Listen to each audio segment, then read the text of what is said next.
Afternoon.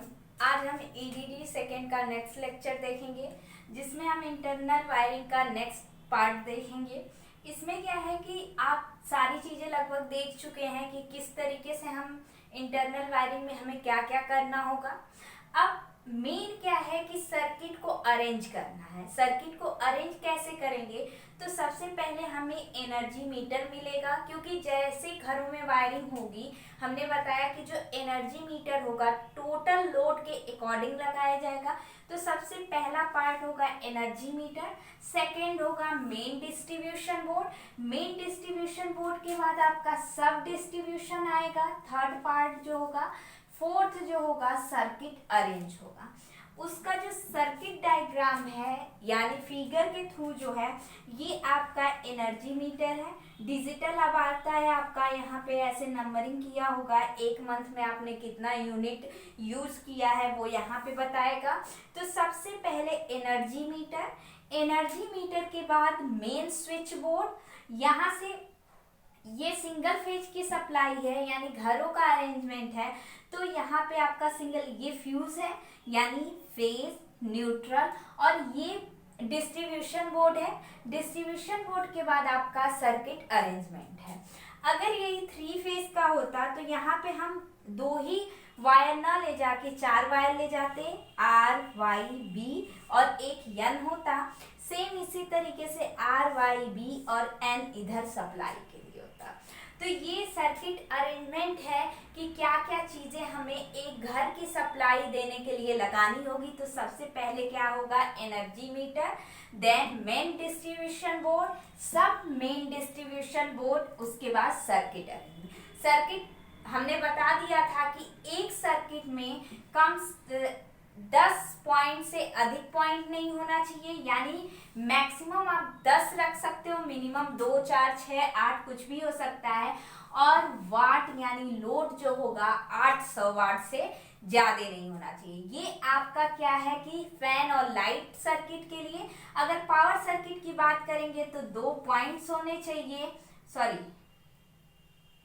2 points होने चाहिए और 3000 से अधिक का वॉटेज नहीं होना चाहिए।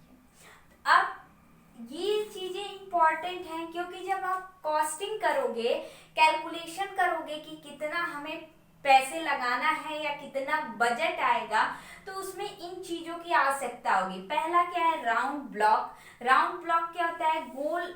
मैक्सिमम जगहों पे देखोगे फैन के पास भी ऐसा सर्कल राउंड ब्लॉक होगा, ट्यूबलाइट के पास इसी से वायर आए होते हैं। तो जो राउंड ब्लॉक होता है वो डिपेंड करेगा कि कितना आपने फैन लगा रखा है, कितना आप ट्यूबलाइट लगा रखे हो। तो फैन, ट्यूबलाइट या कहीं कहीं पे एक स्विच लगाना होता है, तो राउंड ब्लॉक की यूज हम कर सकते हैं। तो उनको काउंट करके आप इनके नंबर्स निकाल सकते हो और एक दो एक्स्ट्रा रखते हैं। ऐसा नहीं है कि एग्जैक्ट अगर 10 लग रहे हैं तो आप 10 रखोगे, 10 का 2% हम निकाल लेते हैं और उतना एक्स्ट्रा रखते हैं। इसके बाद है बल्ब होल्डर। तो जितने बल्ब होंगे, एलईडी होगा, बल्ब होगा, उतना बल्ब होल्डर होगा। सीलिंग रोज, सीलिंग रोज जो होगा फैन के अकॉर्डिंग होगा, ट्यूबलाइट के अकॉर्डिंग होगा। तो जितने फैन होंगे सीलिंग फैन और जितने ट्यूबलाइट होंगे उनको काउंट करके इसे रख लीजिएगा, नंबर ऑफ स्विच। तो जितने पॉइंट्स होंगे और प्लस 5 एम्पियर का सॉकेट जो होगा उसको मिला के आपका क्या हो जाएगा, स्विच हो जाएगा। तो ये जो होंगी, जब आप कॉस्टिंग करोगे, एस्टिमेटिंग एंड कॉस्टिंग करोगे, उसके केस में होगा कि आप कितना round block, bulb holder, ceiling rose और स्विचेस लगे।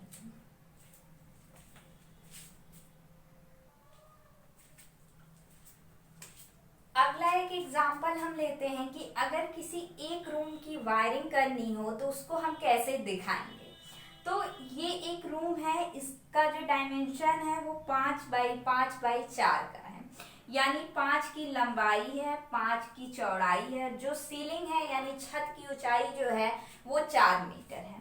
तो अब यहाँ पे हम क्या करेंगे कि इसमें हमें अरेंज करना है क्या क्या। एक ही रूम है तो इसमें एक हम फैन लगा सकते हैं, एक फैन, एक बल्ब कर दीजिए और एक ट्यूबलाइट कर दीजिए। लाइटिंग अच्छी खासी आएगी। एक ट्यूबलाइट और बल्ब से जब जरूरत ज्यादा लाइट की होगी तो दोनों ऑन रखिए, कम लाइट चाहिए तो बल्ब या ट्यूबलाइट आप ऑन कर सकते हैं।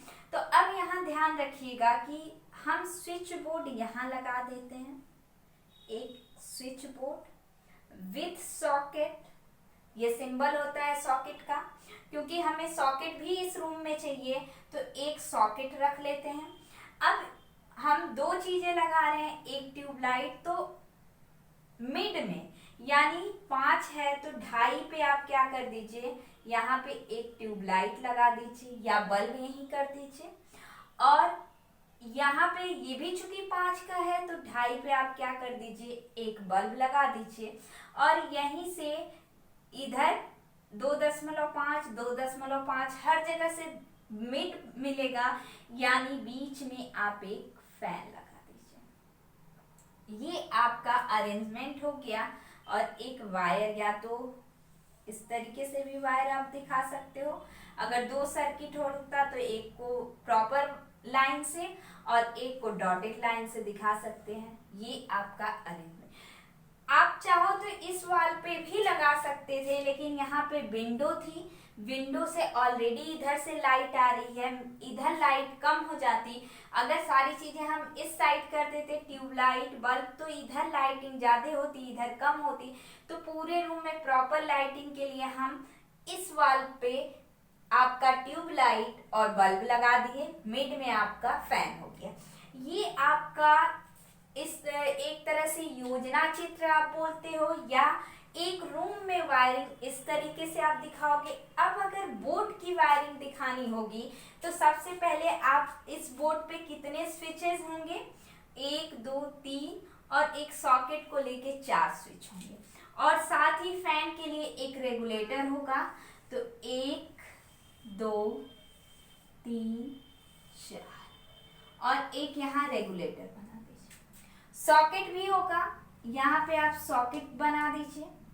ये सॉकेट आपका आगे से बनाइए, यहाँ से ये सॉकेट हो गया 3 पॉइंट के लिए। ये स्विच हो गई, ये भी स्विच स्विच स्विचेस। अब यहाँ से एक फेज होगा और एक न्यूट्रल होगा। फेज का वायर आप लाके यहाँ कर दीजिए,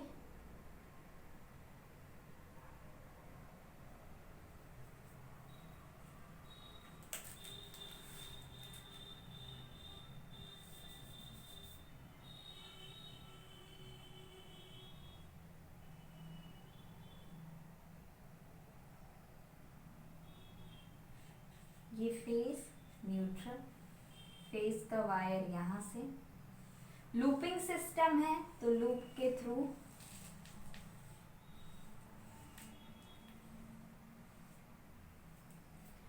ये सॉकेट के लिए स्विच हो जाएगा, ये स्विच फैन के लिए।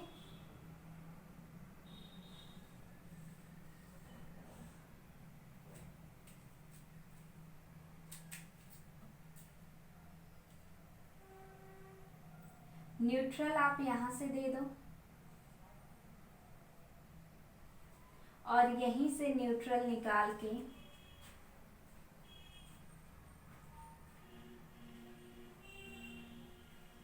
ऊपर हम लोड को ले जाएंगे। अब ये आपका रेगुलेटर हो गया, स्विच फैन के लिए ये हो गया। तो यहाँ पे अब ध्यान रखिएगा, सबसे पहले क्या है, ट्यूबलाइट है, तो ट्यूबलाइट यहाँ बना दीजिए। ट्यूबलाइट से फैन गया है,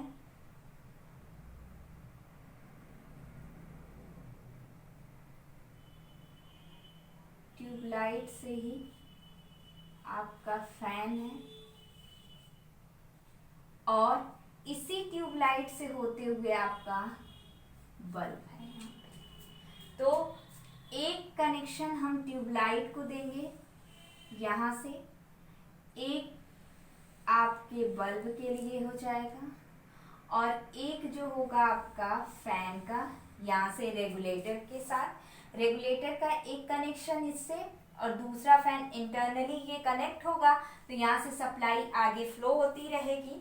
अब इसके बाद आपका न्यूट्रल है, न्यूट्रल को आप यहाँ से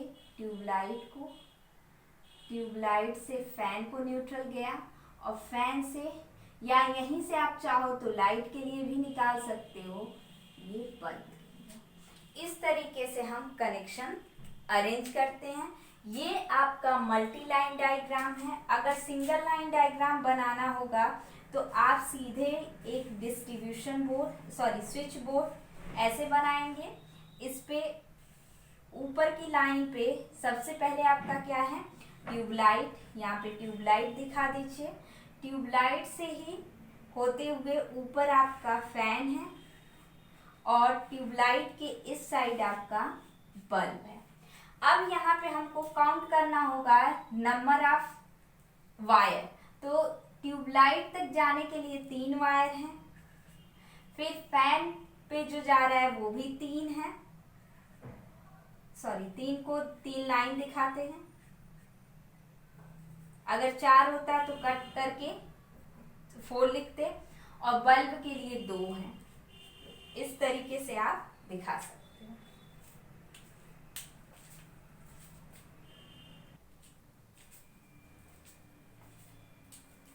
इंटरनल वायरिंग का पहला क्वेश्चन देखते हैं, क्या प्रोसेस है।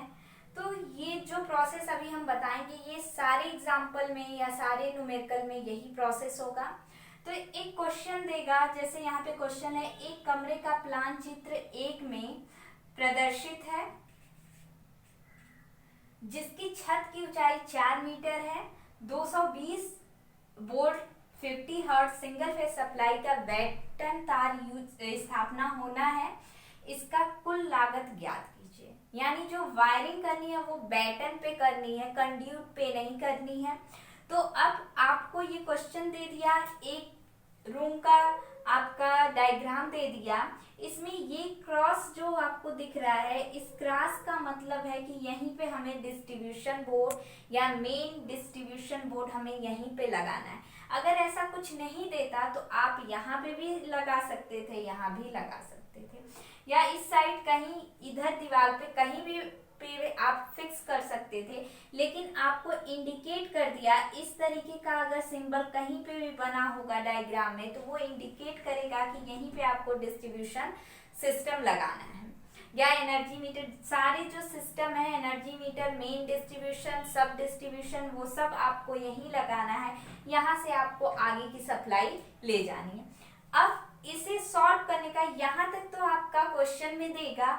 अब जो आप सॉल्व करोगे, हो सकता है दे देगा कि आपको 4 बल्ब यहाँ पे, 2 यहाँ पे, 1 फैन, इस तरीके का लोड भी इंक्लूड कर दे, बट यहाँ कुछ नहीं किया है। तो आपको एज्यूम करना पड़ेगा या पूर्वानुमान लगाना होगा। तो इसे सॉल्व करने में सबसे पहला ऑप्शन जो होगा एजम्पशन होगा या पूर्वानुमान होगा, जिसमें सबसे पहले यहाँ पे जब लोड और पॉइंट नहीं दिया है तो आप डिसाइड करोगे। जैसे एक बारामदा है तो यहाँ पे 2 बल्ब लगा दो, 1 सॉकेट लगा दो, और कोई चीज यहाँ पे नहीं चाहिए, सिर्फ 1 बल्ब और 1 सॉकेट आपको चाहिए 5 एम्पियर का। इसके अलावा आपको कोई और फैन लगाने की जरूरत है नहीं। सेकंड, इसमें आप 2 ट्यूबलाइट लगा दीजिए, 1 सॉकेट लगा दीजिए और 1 फैन लगा दीजिए।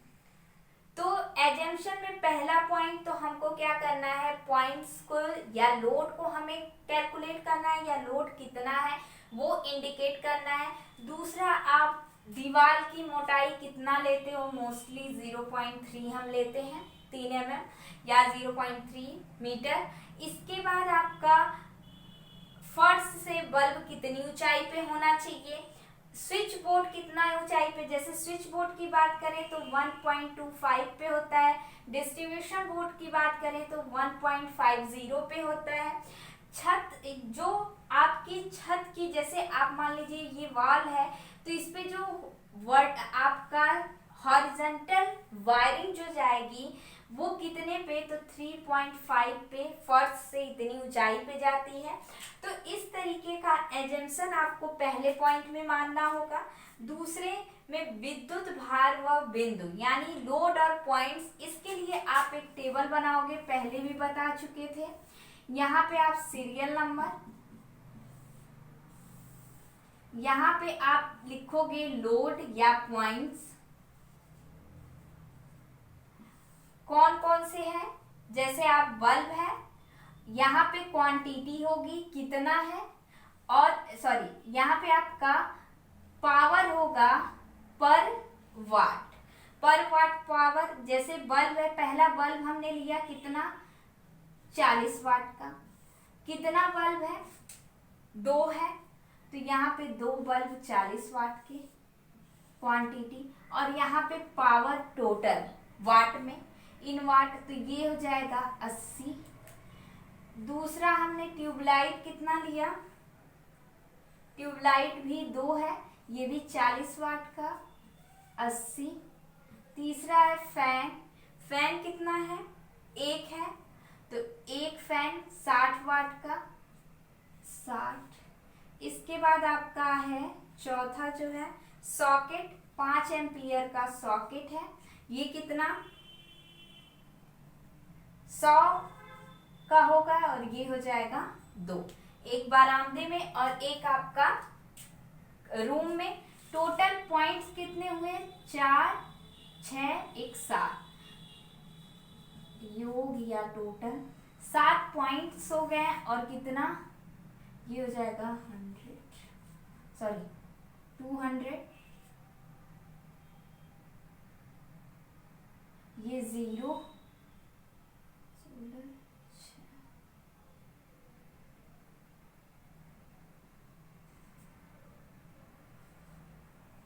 ये 320 आपका लोड हो गया और 7 पॉइंट हो गया, यानी एक ही सर्किट बनेगी।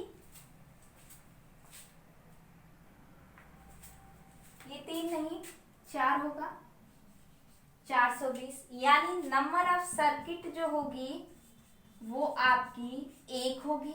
अगर यही मान लीजिए ये पॉइंट्स आपके 11 हो जाते और ये लोड आपका 600 होता, तब आप यहाँ पे नंबर ऑफ सर्किट 2 हो जाते। अगर यही पॉइंट्स आपके 8 होते और ये जो लोड होता 900 होता, तब भी आपकी सर्किट 2 बनती। अगर पॉइंट इंक्रीज करेगा, लोड आपके कम रहेंगे 800 वाट से, तब भी आपकी 2 सर्किट होगी।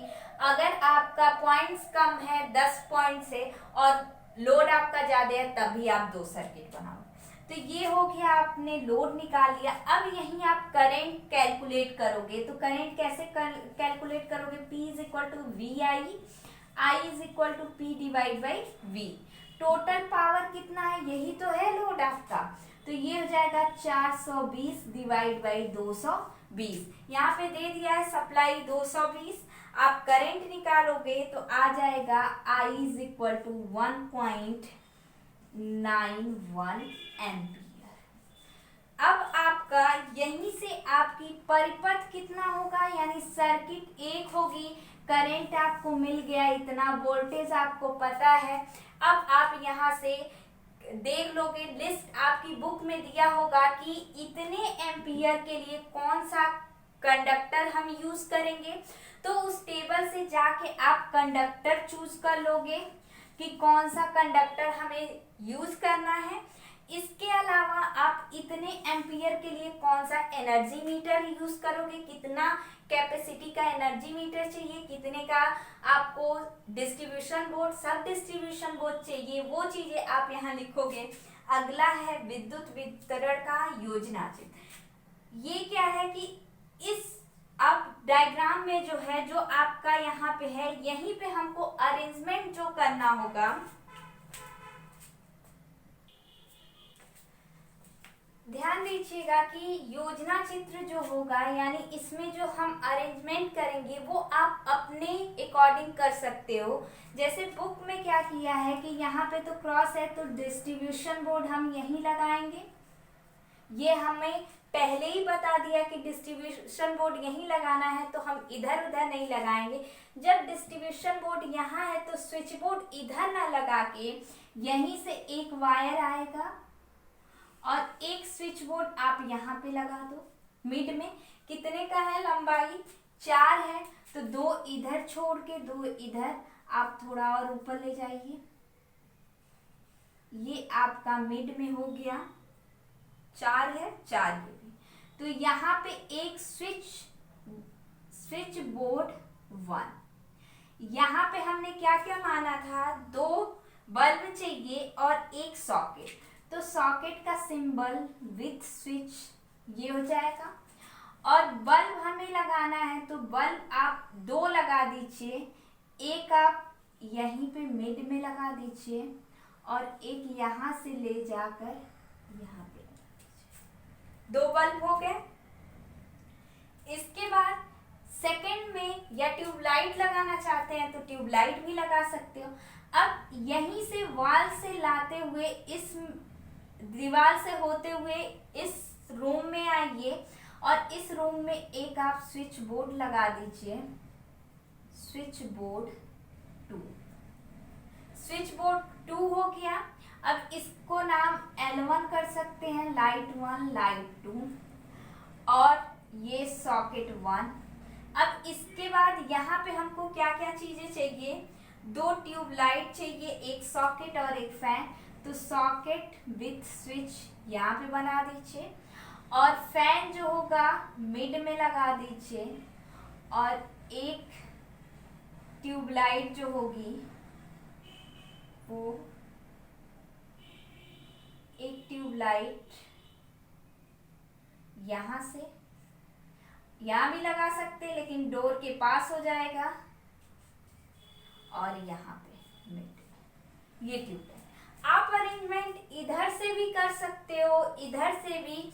बस हमें क्या करना होता है कि कोशिश ये करते हैं कि कम से कम वायर यूज हो, कम से कम वायर यूज होंगे, कम से कम कंड्यूट यूज होगा तो पैसे की बचत होगी और इकोनॉमिकली ये आपका बेटर होगा। तो अब यहाँ पे ये सारी चीजें हो गई। फोर्थ ये हो गया आपका थर्ड वाला, थर्ड आपका कंप्लीट हो गया। फोर्थ में सिंगल लाइन डायग्राम। अब इसी को हमको सिंगल लाइन डायग्राम में अरेंज करना है तो हम सबसे पहले एक लाइन खींचेंगे। इस लाइन के नीचे जितनी चीजें होंगी वो हॉरिजेंटल के नीचे और इसके ऊपर हॉरिजेंटल के मीन्स स्विच बोर्ड और डिस्ट्रीब्यूशन बोर्ड सब यहाँ दिखाए जाएंगे इस हॉरिजेंटल लाइन के नीचे और जितने लोड होंगे आपके ऊपर। अगर मान लीजिए इस बोर्ड पे ही हमने लाइटिंग लगा दी, आप चाहो तो एक ट्यूबलाइट इधर एक बल्ब इस बोर्ड पे लगा दो तो बोर्ड पे जो बल्ब होगा वो इसी हॉरिजेंटल लाइन पे डिनोट होगा। लेकिन हमने यहाँ पे कोई बल्ब नहीं लगाया है तो एक लाइन खींचेंगे। डिस्ट्रीब्यूशन बोर्ड आपका डीबी से सबसे पहले हम डिस्ट्रीब्यूशन बोर्ड 1 पे आए तो और डिस्ट्रीब्यूशन बोर्ड के उधर कुछ नहीं है तो आप सिंपल डिस्ट्रीब्यूशन बोर्ड यहाँ पे बना सकते हैं डीबी। अब डिस्ट्रीब्यूशन बोर्ड से होते हुए स्विच बोर्ड 1 पे आए हैं, यहाँ से यहाँ तक की दूरी आप निकाल सकते हो। यहाँ पे मेजरमेंट दिया है कि इसकी लंबाई कितनी है, चौड़ाई कितनी है, तो वो आप यहाँ से कैलकुलेट कर दोगे। नहीं समझ में आएगा तो हम बता देंगे, कमेंट करिएगा। तो यहाँ पे आपका डिस्ट्रीब्यूशन बोर्ड के बाद आपका आया है स्विच बोर्ड। Switch board 1।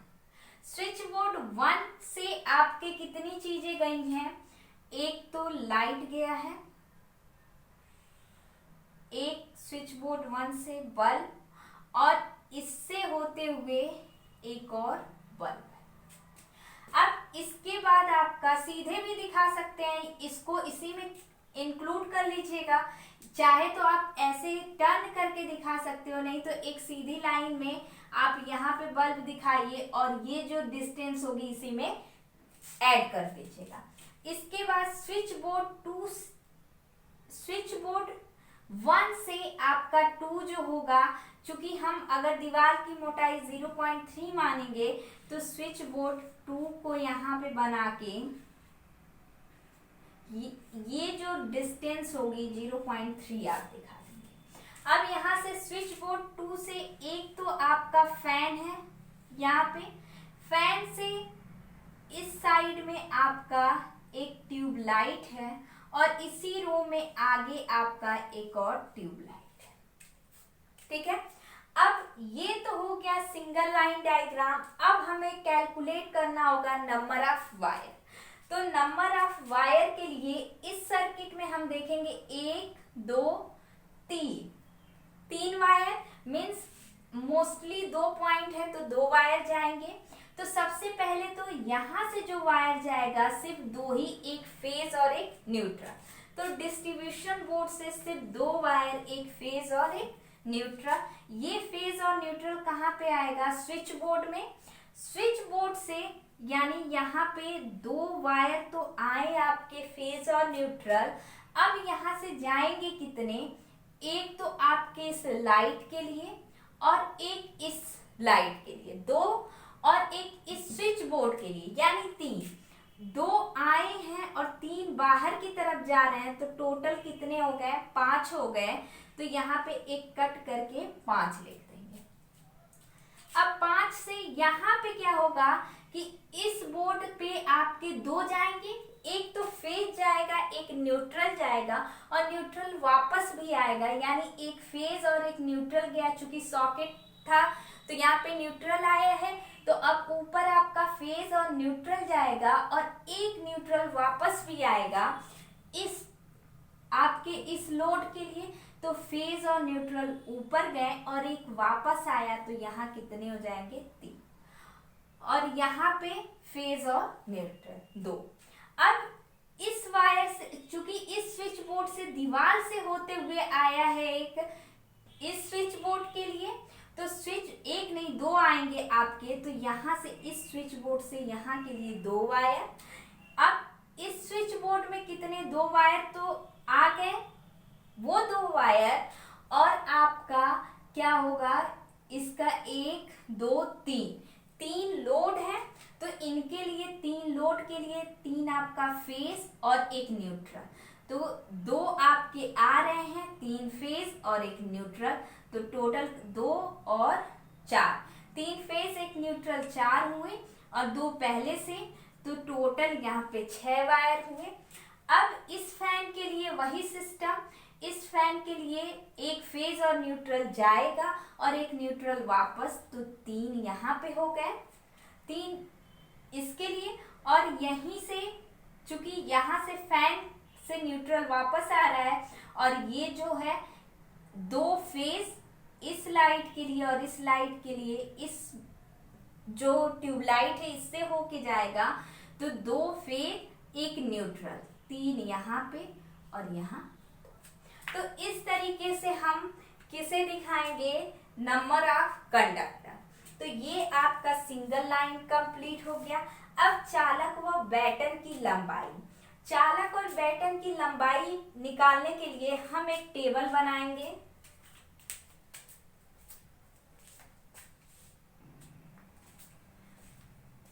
ये चीज आपको ध्यान देना होगा कि डिस्ट्रीब्यूशन बोर्ड से स्विच बोर्ड की दूरी कितनी है, ये अरेंज करना बहुत ही इंपॉर्टेंट है। तो सबसे पहले तो हॉरिजेंटल लाइन से नीचे आप समझो कि जो फर्श है, फर्श से आपकी ऊंचाई कितनी है डिस्ट्रीब्यूशन बोर्ड की, और सीलिंग, ये मान लीजिए आपका एक दीवार है, ये आपका फर्श है। हमने बताया कि फर्श से जो डिस्ट्रीब्यूशन बोर्ड आप लगाते हो 1.5 पे, और छत जो हॉरिजेंटल वायरिंग यानी क्षैतिज वायरिंग चलती है वो 3.5 की छत से चलती है। तो यहाँ से 1.5 निकाल दीजिए, तो ये 0 2, यानी ये डिस्टेंस, यानी इस क्षैतिज दूरी से और डिस्ट्रीब्यूशन बोर्ड के बीच की जो दूरी होगी वो आपकी कितनी हो जाएगी? 2 मीटर। इसी तरीके से स्विच बोर्ड की, स्विच बोर्ड जो होता है वो 1.25 पे होता है। 3.5 से आप माइनस कर दीजिए, जो आएगा यहाँ पे आप रख दीजिएगा। यानी हमें डिस्ट्रीब्यूशन बोर्ड से, डिस्ट्रीब्यूशन बोर्ड की हॉरिजेंटल दूरी से कितनी मीटर पे है, स्विच डिस्ट्रीब्यूशन बोर्ड से स्विच बोर्ड, यानी यहाँ डिस्ट्रीब्यूशन बोर्ड था, यहाँ कहीं आपका स्विच बोर्ड था, तो हम इस मेजरमेंट के थ्रू, यानी ये चौड़ाई 3.5 है, तो 3 मान लेते हैं कि मिड में है ये, तो 3.5 के मिड में ये जो डिस्टेंस होगी वो, और इसके बाद इसको हमने 2 मीटर पे रखा तो ऐड कर लीजिए, ये आपका 1 दशमलव समथिंग आएगा 2, यानी इनके बीच की दूरी 3.25 मान लेते हैं, कुछ और भी होगा ऐड करिएगा क्लियरली। तो ये डिस्टेंस हमको पता होनी चाहिए, जब ये डिस्टेंस पता होगी तभी हम कंड्यूट की लंबाई निकाल सकते हैं। तो कंड्यूट इन्हीं को ऐड कर करके हम कंड्यूट लगाएंगे, यानी इतने मीटर तक का कंड्यूट हमको चाहिए, यहाँ से क्लियर पता चले। तो सबसे पहले हम चालक की एक टेबल बनाते हैं इस क्वेश्चन को सॉल्व करने के लिए, चालक और बैटन की लंबाई। तो चालक की लंबाई संख्या, सबसे पहले चालक की संख्या यानी नंबर ऑफ कंडक्टर, फिर बैटन की माप, कौन सी माप हम यूज करेंगे, बैटन की लंबाई, चालक की लंबाई। तो होता क्या है, सबसे पहले 2 नंबर ऑफ कंडक्टर 2 लेंगे, यहाँ पे 2 है, यहाँ 2 है, यहाँ 2, यहाँ 2, 2 वायर है। अब 2 वायर के लिए माप जो होगा मान लीजिए 19 × 16, ये बुक में दिया होगा कि 2 कंडक्टर ले जाने के लिए बैटन कितने माप का यूज करेंगे, ये चीज हमने लिख दिया। अब यहाँ जैसे 2 मीटर है प्लस यहाँ पे 3.25 प्लस ये मान लीजिए 1.25 है। आप कैलकुलेट करिएगा कितना आ रहा है, हम एज्यूम कर रहे हैं, ऐसा नहीं कि एग्जैक्ट कितना ही आया है। यहाँ 2 वायर यहाँ पे है प्लस 0.3 प्लस 1.25, इनको ऐड करने पे जो आएगा ये बैटन की माप, मान लेते हैं कि ये 20 आ गया। तो 2 चालक की लंबाई जो होगी, 2 वायर ले जा रहे हो तो चालक की लंबाई 2 से मल्टीप्लाई कर दीजिए, तो ये हो जाएगा 40 मीटर। बैटन 2 वायर के लिए बैटन 20 मीटर, लेकिन जो वायर होंगे डबल हो जाएगा, 2 वायर जा रहा है 40। ऐसे ही 3 वायर, यहाँ 3 वायर है, यहाँ 3 वायर, तो 3 वायर के लिए भी मान लीजिए 19 × 16 है, तो इसको हम ऐड किए, मान लीजिए 6 आया, 6 मीटर तक जा रहा है, तो ये 18 मीटर। इसी तरीके से 4 वायर है, नहीं है, 5 है और 6 है, तो 4 वायर को कैंसिल करिए, 5 और 6, इनके लिए 20 × ये माप आपको टेबल से निकालना होगा कि 5 वायर के लिए कितने माप का कंड्यूट चाहिए या बैटन चाहिए। ये आ गया मान लीजिए 10, तो 50, ये आपका आ गया 2, 12। इसे कैलकुलेट करोगे, इन सबको ऐड करोगे, 20, 6, 10, 12, 30, 38, ये बैटन की जो लंबाई होगी 38 मीटर। एग्जैक्ट 38 नहीं निकालेंगे, इसका 5% निकाल के एक्स्ट्रा लेंगे, ताकि कटिंग में अगर कुछ कम हो गया तो हम एक्स्ट्रा को यूज कर सकते हैं।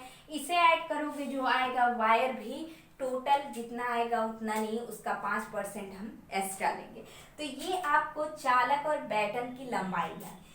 लास्ट में आपको आवश्यक सामग्री का विवरण देना होगा। इसका टेबल हमने एक लेक्चर में, पहले ही चैप्टर के लेक्चर में बताया था, आज फिर बता देते हैं।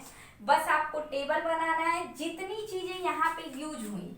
सबसे पहले एनर्जी मीटर हमें यूज करना नहीं है, डिस्ट्रीब्यूशन बोर्ड यूज नहीं करना है, आपको मेन स्विच बोर्ड कितने का लगा रहे हैं, जो हमने करंट निकाला उसी के अकॉर्डिंग मेन स्विच बोर्ड, या आप एनर्जी मीटर भी इंक्लूड कर दो।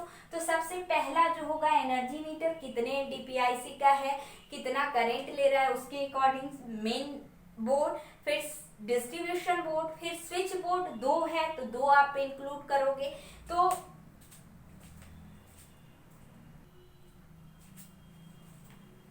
ये है आवश्यक सामग्री का मूल्यांकन।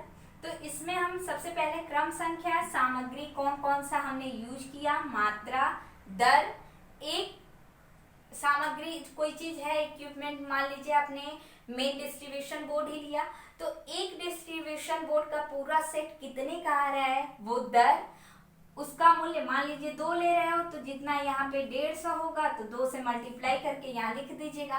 टिप्पणी में जो चीजें एक्स्ट्रा होंगी उनको कितना परसेंट, मान लीजिए 5% हमने एक्स्ट्रा लिया तो यहाँ लिखेंगे 5% अतिरिक्त मात्रा। इस सामग्री में आपका main switch board, distribution board, switch board कितने एम्पियर का है, कितना यूज कर रहे हैं, स्विच बोर्ड कितने यूज हुए, जैसे इस सर्किट डायग्राम में आपके 2 ही स्विच बोर्ड यूज हुए हैं, तो स्विच बोर्ड 2 यूज होगा। क्वांटिटी 1 का दे दिया 50, तो 2 का 100 यहाँ लिख दीजिए। आगे इसके बाद आपका और भी कई चीजें हैं, जैसे ये जो आपका सीलिंग रोज हुआ फैन के लिए, और भी कई सामग्रियां हैं जो आपने यूज किया, उन सबको यहाँ लिख के लास्ट में आप टोटल करिएगा। टोटल करने के बाद श्रमिक कास्ट अगर पूछता है, यहाँ पे कुछ ऐसा नहीं पूछा है तो बस आप टोटल निकाल दीजिएगा और क्वेश्चन फिनिश, खत्म हो जाएगा। अगर यहीं पे मजदूर का देता कि मजदूर की रेट जो है इतना है, तो आपको अतिरिक्त पहले लेक्चर में हमने बता दिया है कि किस तरीके से हम इसका पूरा निकालेंगे। तो लेक्चर भी देखिएगा, बुक में भी पढ़िएगा और वीडियो को देखते रहिए पूरा, ताकि आपको क्लियर समझ में आए। नहीं समझ में आएगा तो आप कमेंट करिएगा। इस टाइप के और भी 2-3 क्वेश्चन आपको हम सॉल्व कराएंगे, तो वीडियो को देखिए, लाइक करिए, सब्सक्राइब करिए। Thank you.